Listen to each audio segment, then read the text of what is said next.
Thank you very much, Mr. Chairman, Mr. John Victor.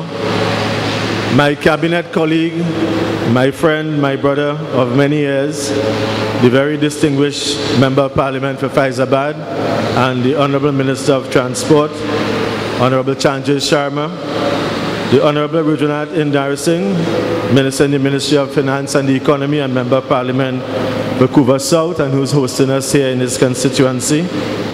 His neighbour and my representative of Couva North, the Honourable Ramona Ramdial, Minister in the Ministry of the Environment and Water Resources, Mr. Curtis Manchun, Chairman of the Board of Governors of the University of Trinidad and Tobago, and members of the Board of Governors who are here, management and staff of UTT, my Permanent Secretary, Mrs. Angela Sinasui-Gervais, Alderman Dave Prasad, Chairman of the Couva Tabaki Talpara Regional Corporation, Mr. Kemchan Rampal, the Chairman of the Board of Directors of the Civil Aviation Authority, and the Director General of the CAA, Mr. Ramesh Lachmadial, Captain Tyrone Rodolfo, Group Captain of the Trinidad and Tobago Air Guard, one of our partners, Captain Mark Decent, Chairman of the Board of Directors of the NHSL, and Captain Decent also, in just our brief discussion, reminded me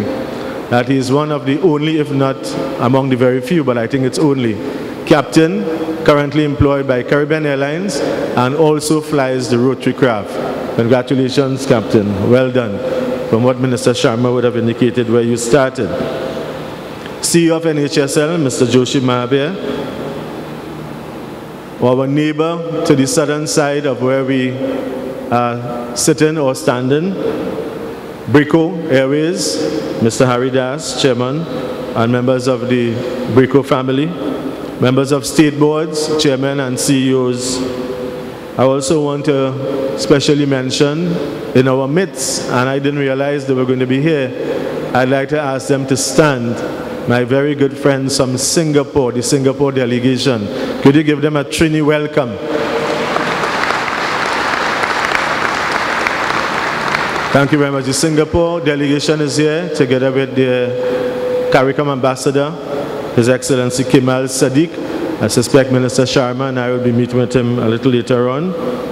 We have in our midst a number of captains of our beautiful airline and also senior managers. We have Captain Jagmohan, and also we have one of my colleagues who I worked with for many years in teaching before he went on to, I would say, better pastures, Captain Rabindranath Singh.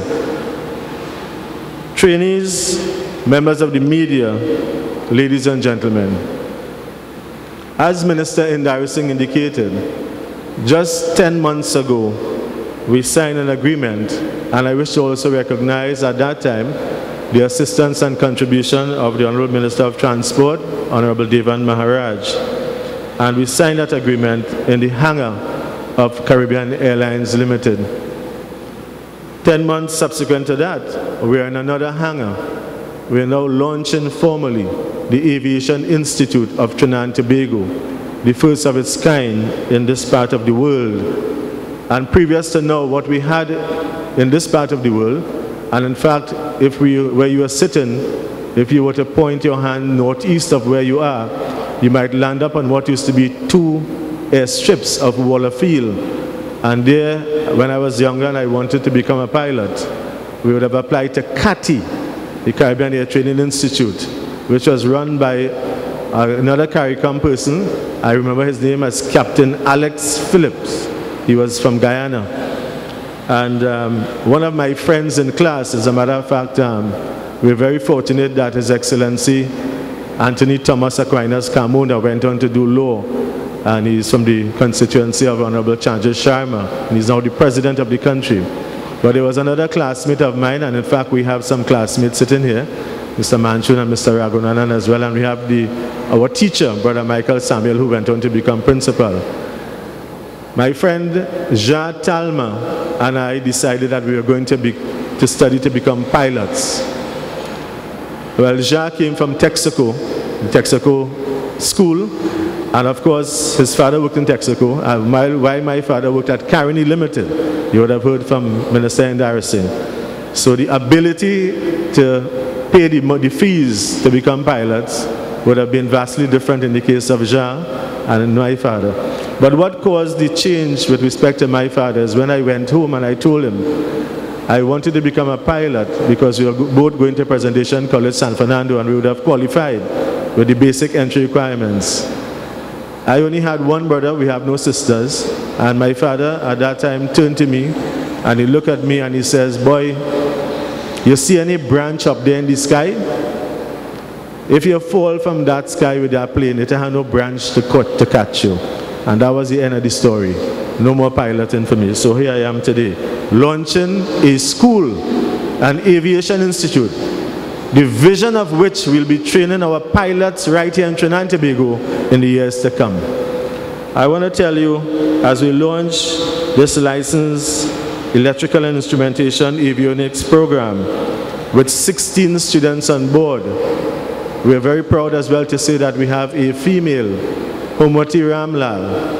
And I was just talking with Homoti. Homoti comes from Barakpur, attended the Barakpur Secondary School, which used to be called, maybe earlier in the days when we taught, the Barakpur Senior Comprehensive School. Went on to San Fernando Technical Institute, did the Electrical Engineering and Technician Program, EET, and now is at Bristol and has just enrolled. She is the only female in this class of 16. Congratulations to Homati, and congratulations to all the trainees. Maybe we could ask all of you to stand as we formally launch the Aviation Institute so you can give them a round of applause, all 16. Please stand. Congratulations.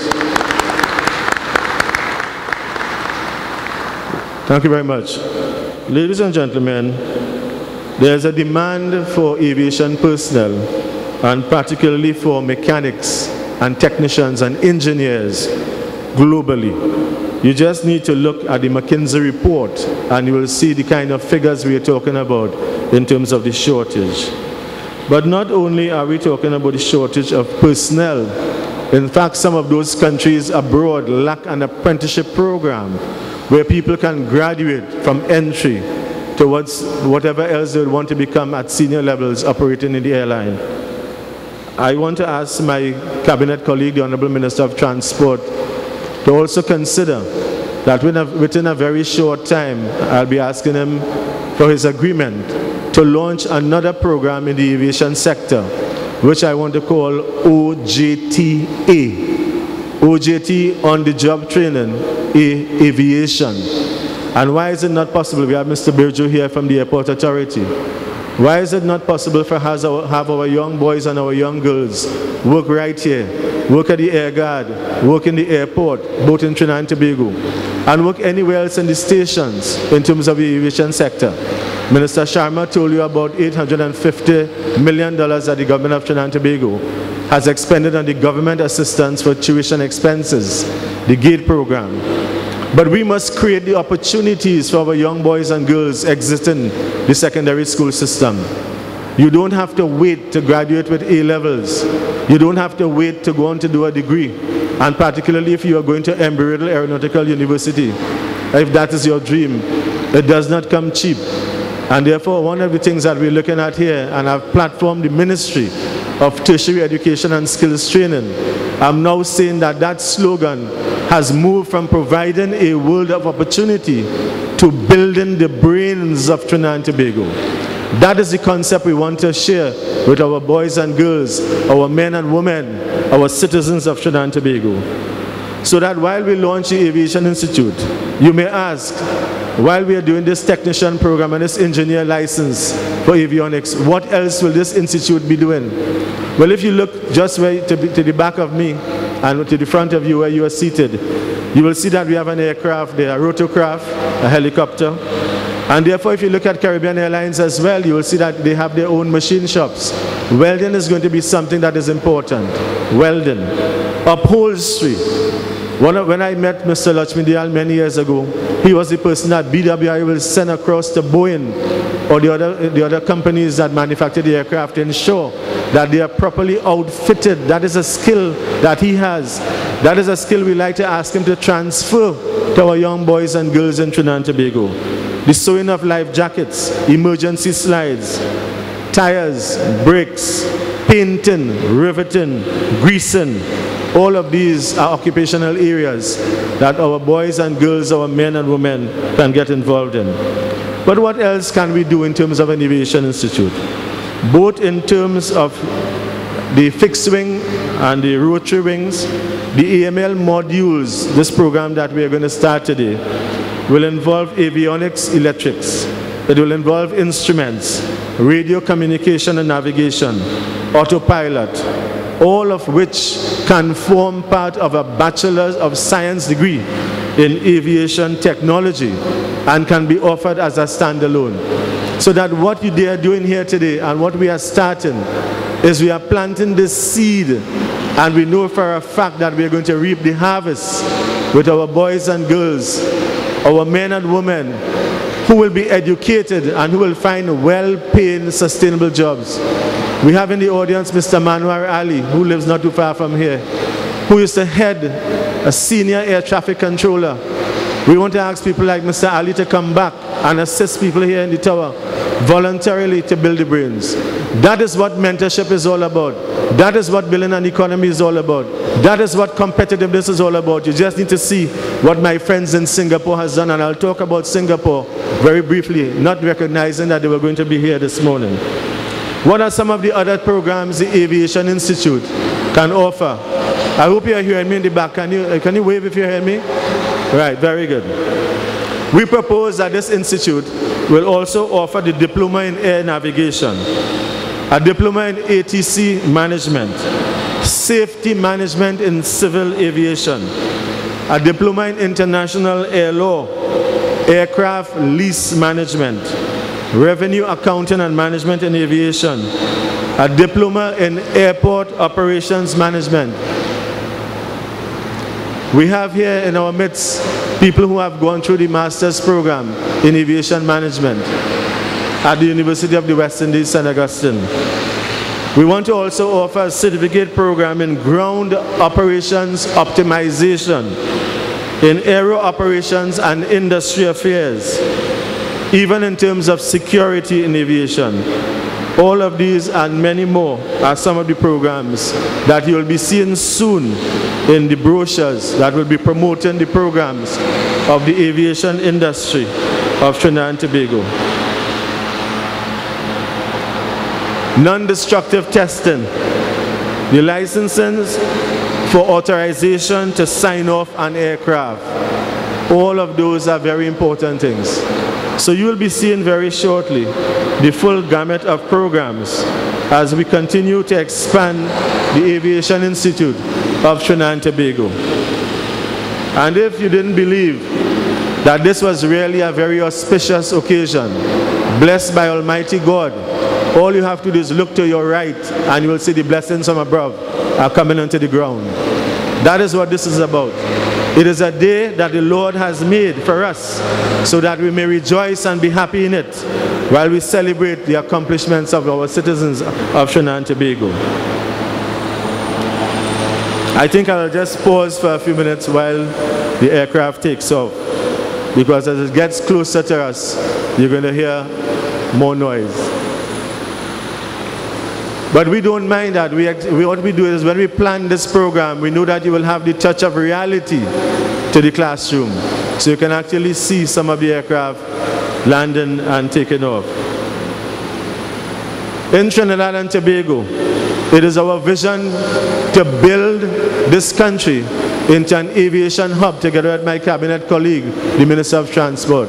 And I want to pledge to him publicly here today that the Ministry of Tertiary Education and Skills Training will work with him to ensure that this vision of the Honourable Prime Minister for building a society, moving it from poverty to prosperity, will be something that we are committed to.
I hope I am correct in saying that Captain Decent is a Sikorsky helicopter from National. Is that a Sikorsky helicopter, one of yours? Right. And therefore, when I spoke with Humwati, she was telling me that Bristol uses Bell, and of course, you have Captain Rodolfo that is using the AW139.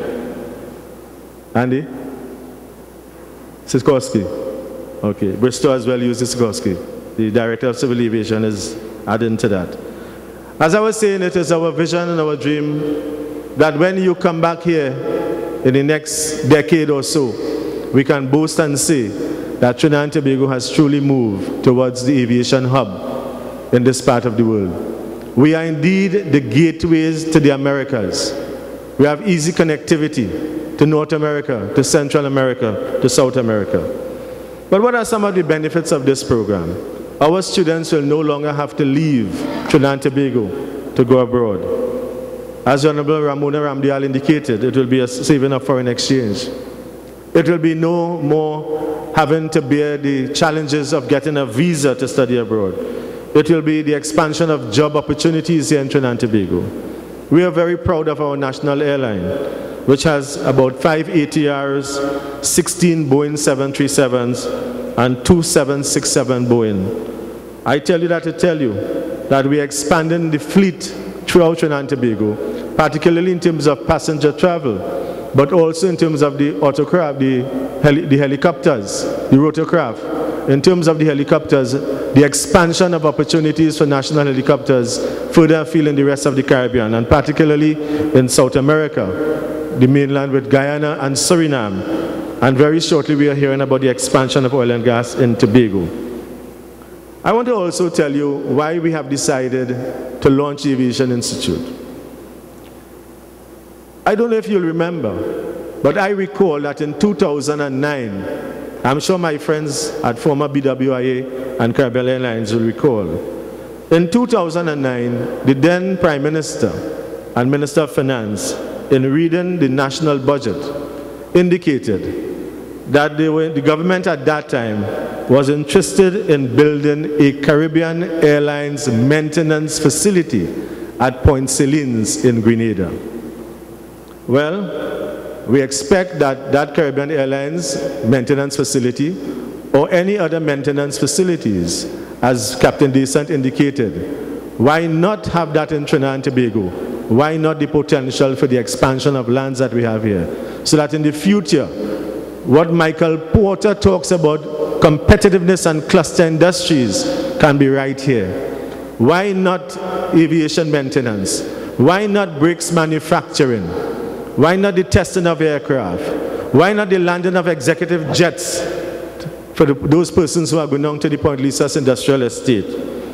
Why not the servicing in very many ways for aircrafts in Trinidad and Tobago? And I say that in the context that I am sure that as we proceed with the Aviation Institute, that vision can also be unfolded. The question is, when you look at what is happening in the case of the United States of America, for example, President Obama in his re-election campaign was talking about offshoring versus reshoring. And that is what we are saying in the context of Trinidad and Tobago, and that is what Singapore is saying. Offshoring is where you send your opportunities abroad. Whatever goods and services you require, you ask them to produce it abroad for you. And what President Obama is now saying, we want those jobs back in the United States of America. And he has coined the terminology reshoring, coming back home to our shores. And therefore, in the context of the Point Celines facility, I want to tell you that we are going to be looking at no longer offshoring, but at reshoring the services for aviation in Trinidad and Tobago. We also are aware as to the training of opportunities for citizens of CARICOM as well as Trinidad and Tobago who go to Guyana at the Ogle Airstrip, the aviation facility in Ogle, the Art Williams School, but then come back to Trinidad and Tobago to utilize the then BWIA and also Caribbean Airlines FAA CA approved hangar, where they spend 4 years in Trinidad and Tobago. They spend 4 years and we have to get work permits for them. We have to get accommodation for them. So rather than send our students abroad, we want our students to stay here and utilize the facilities that other people come to utilize from abroad. And we want to invite students from abroad to come to Trinidad and Tobago to pursue your studies here. Because the foreign exchange rate will be very good for them. It will be cheaper to study in Trinidad and Tobago, and also to ensure that they have internationally recognized qualifications. I want to just tell you that yesterday we were very proud of the fact that our cabinet colleague, Senator the Honourable Dr. Boinjwala Tiwari, led in the Parliament and the Senate through the Ministry of Planning and Sustainable Development, the annual report on performance of the Government of Trinidad and Tobago 2012. And on pages 174 and 175 of that report, he says the indicators on human capital development depicts a steady improvement in the participation rates in the education and academic performance levels. From a baseline, Minister Sharma indicated to you the history of 2010, when the Prime Minister assumed responsibility as Prime Minister of Trinidad and Tobago. At that time, we had a baseline participation rate of 42%. We have moved that to 46.4% as of September of 2012. And we are moving towards an accomplished goal we expect of 60% participation rate in the tertiary sector by 2015. A sound education is the foundation for a better future and an improved quality of life. All our programs through the ministry must be responsive, they must be relevant, they must be accountable. And as Minister Sharma always cautions us in the cabinet, they must have value for money. That is the way in which we are going to build critical thinkers. That is the way in which we are going to build a cadre of learners. That is the way in which we are going to build innovators. And that is the way in which we are going to become like Singapore, one of the 3 top countries in the world, as Professor Sumitra Datta has indicated in his July 2012 report on the World Innovation Index. The first 3 countries, Singapore, Sweden, and Switzerland. That is how we're going to accomplish global competitiveness. But then what are the benefits of an institute such as this? I did say jobs. I will add to that tax revenues. We'll add to the benefits supply chain. And who are the principal beneficiaries of this institute? They're of course the customer, the passenger, the shipper, all who use airline services to ensure connectivity. What institutions like these will do is that they will facilitate the connection between cities and markets, the opening of markets, the improvement in terms of specialization. Last night, as a matter of fact, on most nights when I can, I log into Straits Times Singapore. I read that regularly. And I also go to the partner country on the other side, the new Straits Times Malaysia. You might want to look at that as well. Straits Times Singapore. And last night I was reading where Singapore, a population of approximately 6.5 million people, will now be increasing flights between India and Singapore. India has a population of 1.3 billion people. We have a population of 1.3 million people. Singapore, 6.5. I think it might impress you to know that Singapore and India have decided to increase weekly flights, to increase the number of weekly flights between Singapore and India, and particularly to Chennai, Bangalore, and New Delhi, from its current position of 432 flights a week. Could you imagine that? You should see Changi International Airport. I want to also tell you what Singapore is involved in. Singapore is now involved into aerospace training and development. We are proud to have one of our colleagues from the ITE, the Institute of Technical Education, and we expect that they'll be visiting the MIC as well as some of our other institutions in Trinidad and Tobago. I say that to tell you that the Singapore aviation sector supports 119,000 jobs, 58,000 directly, 35,000 indirectly through the sector supply chain, 27,000 jobs supported by spending by the employees who are working in the sector, and a further 78,000 jobs created by tourism as a result of the aviation sector. Could you imagine? And therefore, if Singapore can do it, so can we as well. I want to pay a tribute as I conclude to those persons who, as Minister Indarising indicated, 10 months ago started the discussion to where we are here today. And they include from Caribbean Airlines. I will ask you at the end of the names to give them a round of applause when I call all of them. From Caribbean Airlines, you have Mr. Parasram Jagannath. He's the project lead and the manager of technical training and maintenance economics. Mrs. Anisa Alaham Hussein, senior manager HR, Caribbean Airlines. From National Helicopter Services Limited, Mr. Joshi Mahabir, general manager, and Mr. Fazal Karim, director of maintenance. From the Metal Industries Company, Mr. David Lee, the chairman. From the Trinidad and Tobago Civil Aviation Authority, Mr. Ramesh Lachmidial, executive director. Mr. Trevor Benjamin, deputy director. Mr. Francis Regis, executive manager, safety regulations. From the University of Trinidad and Tobago, Mr. Navin Budai, Vice President, Business Development and Marketing. Mr. Krishna Lachman, Interim Program Administrator for Aviation.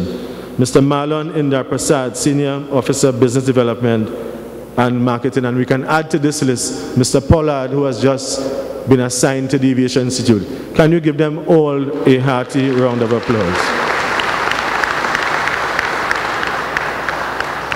In closing, I wish to thank all of you for coming. I know how very busy you are. We have a number of our chairmen here from the Accreditation Council. Minister Ramdial asked me while I was sitting whether these programs are gate approved. And we expect to pursue gate approval through the University of Trinidad and Tobago, which is already an accredited institution by the Accreditation Council of Trinidad and Tobago, headed by the chairman, Mr. Michael Dowlat. We have in our midst as well Mr. Hayden Ferreira, who is the chairman of Kariri. I've asked Mr. Ferreira to arrange a meeting with all the CEOs of Point Lisas, and I want to ask my cabinet colleague, Mr. Sharma, and our members of parliament to join me when that meeting is called, so we can promote the development, not only of the aviation sector, but of this part of the country.